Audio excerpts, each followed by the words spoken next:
Assalamu alaikum. Barkamu da sake saduwa da ku a cikin wannan tashar tamu ta kimiyya a Hausa a cikin darasinmu na Python 101. Yau darasinmu ne na 13 kuma za mu ci gaba da muka tsaya akan maganar loops. So yau za mu ga for loops kamar yadda kuke ganin shi a jikin wannan allo namu. So for loops yana da keyword for, yana fara da for, sai variable, ita variable mun santa a baya wato ma'aji ce, sannan sai kuma range, ana sa in between variable din da ita range din. Saboda mun looping zagaye ne, ka fara daga waje daya ka zagayo ka dawo inda kake, ka tayi shi har so nawa shi looping ya ce. To shi kun ga range zai taimaka mana wajen wannan, zai ce mana ga inda zamu fara ga inda zamu kare. Sannan sai kuma body, duk zagaye guda daya daga range din da zai baka zaka execute ko kuma zaka yi running abin da ke cikin body din, ko kuma shi for loop din zai running abin da ke cikin body din. So idan ya zagayo ni daya zai running body, ya ƙara zagawa ya running body, ya ƙara zagawa har sai da aka ce mishi ƙarshe. So farkon da ƙarshen zagayen yana nuna mana amna bada shi a cikin range. Sannan kuma duk zagaye guda daya abin da aka running a cikin body, abin da aka samu sakamako ana ajiye shi ne a cikin variable. In aka ƙara zagayowa za a yi running body, a samu sabon sakamako a ajiye shi cikin variable. Wannan shine for loop a takaice.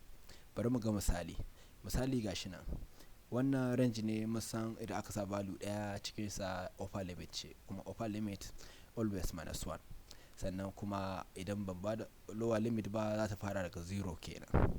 So nan wannan loop zai fara mana zagaye daga 0 har zuwa 4 kenan, zagaye kusan 5 kenan zami. So idan ka ce zagaye na farko nan wajen an sa mata 0, nan ne range din mai fara, sannan sai a printing din shi. Kun ga body din mu na wajen kuma print yake ya fito mana da abu akan screen gashi na a output din mu 0. To zai ƙara zagayowa, wato next iteration kenan, 0 za ta koma 1.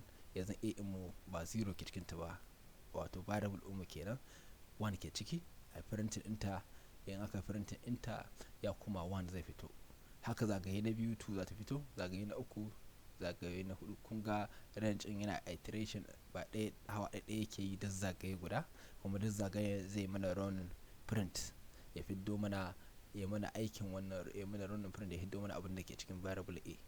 To ita kuma variable a duk iteration duk zagaye guda ɗaya value din da ke cikin ta, abin da ake ajiyewa cikin ta canza ake ta dalilin wannan range din. So idan muka tsallako nan wajen ga wani misali shi ma nan mun bada range shi ma kamar yadda muka sani a baya. Range yana da upper limit yana da lower limit. So nan wajen an bada lower limit, wato inda za a fara kamar yadda mun bada a nan baya ba. So mun ce ai fara daga -2 ya kare zuwa 2. Kun san kuma nan upper limit ce, ba za a iske ta ba sai an tsaya nan ba ɗaya kafin ita, wato 1 kenan.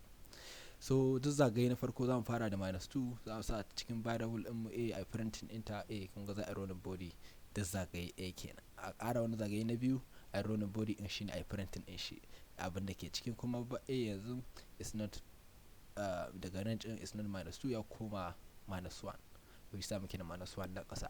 Sannan idan ka ƙara running haka zai koma 0, ka ta ƙarawa har kai ka je 1. To in ya zo 1 zai, abin da ke cikin a kenan aka ajiye ta cikin variable din zai printing din wannan. In ya ce zai ƙara zagaye yanzu kuma 2 ce, kuma san kuma range din mu yana da limitation din na upper limit -1. So dan ne matsayar da za a tsaya zagayen zai ƙare kenan. Zaka iya bada daga inda zaka fara zagaye, daga inda zaka ƙare ta taimakon range kamar da muka bada -5 nan. So a gaba kuma za mu gani cewa gashi nan wajen yanzu ba dole bane ka sa range a nan ciki, kana iya sa list. A baya mun ga wannan list din, wato yanzu wannan variable ce birni, cikin ta list kenan ke cikin variable din. Sannan kuma wannan abin da ya sa muka gane variable ne, mun sa square bracket din. Bidiyon mu na baya da muka yi na gwada muku wannan misalin cewa idan ka sa abu a cikin square bracket, wato ga na kulliya ga na buɗiya square bracket din, wannan kun ga strings ne, ga quotation cikin su, ga na farko, ga na biyu, ga na uku, ga na hudu. Idan ka sa abu a cikin square bracket, shi wannan abin ya zama list, wato kayan list din variable Katsina, Kaduna, Kano, Borno suna cikin birni. Wannan variable abu kenan, ba abu da yake cikin ta ba, abu guda hudu yake cikin ta, list ne. To wannan shi muke kira list. So za ka yi amfani da list a wajen da ba dole bane sai range. Za ka ce for loop ɗinka ya fara daga variable ɗinka za a je abu da za a ga fitowa daga cikin wannan variable din da ke da list of items ko kuma jerin sunayen garurruka ciki. So farko shine za a fara daga Katsina kare Borno kenan ko. So kun ga birnin Katsina zai fara fiddo ya sa Katsina a cikin nan variable din mu ya print din Katsina a output mu za mu samu Katsina. Sannan abu na biyu shine Kaduna, shine zagaye na biyu, iteration next iteration za ta koma a in za ta koma tashi da Katsina ta koma Kaduna ke ciki sai a print din shi.